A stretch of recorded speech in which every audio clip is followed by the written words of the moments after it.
Does. Dear Mr. Witkin, I happened upon your work, then read that you had been influenced by an accident you witnessed as a child in New York City in which a girl was decapitated.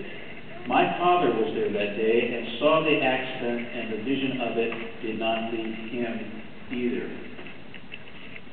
Could you just begin with that day, because it, some ways it was the beginning of your art, I think?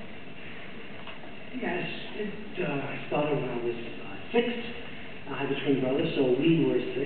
And my mother was taking my brother and I down the steps of the tenement where we lived someday, and we're both and my mother walking down the corridor, and then we heard this enormous crash and sounds of cars and screams, and I found myself standing on the curb, watching these things happen. Bear in mind, I'm only 6, and this is a catastrophe. And suddenly, I noticed that in the shadow from one of the overturned cars, what I felt as a 6-year-old, what I saw, I thought was a ball that was rolling to the curb where I stood, and it was the head of a little girl. And I went to pick it up and to touch it, but someone carried me away. And I still get goosebumps thinking about that.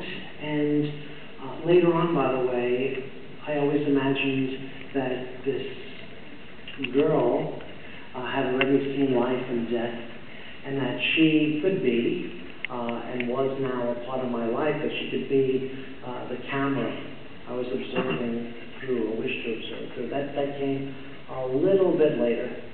But by the same token, I felt that this wasn't something horrific. It was something that was given to me to basically connect to in some way, and it was preparation for something.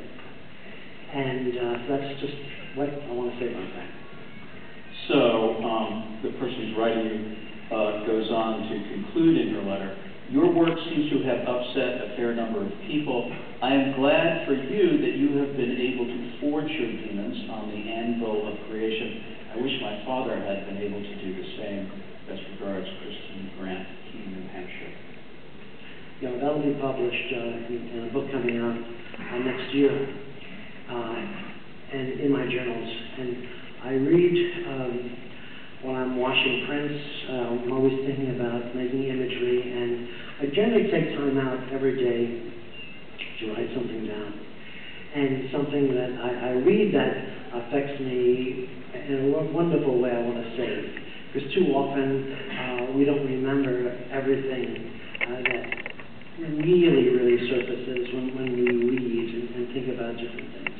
And this way, it's only been a few years that I've basically started collecting these axioms and these sayings.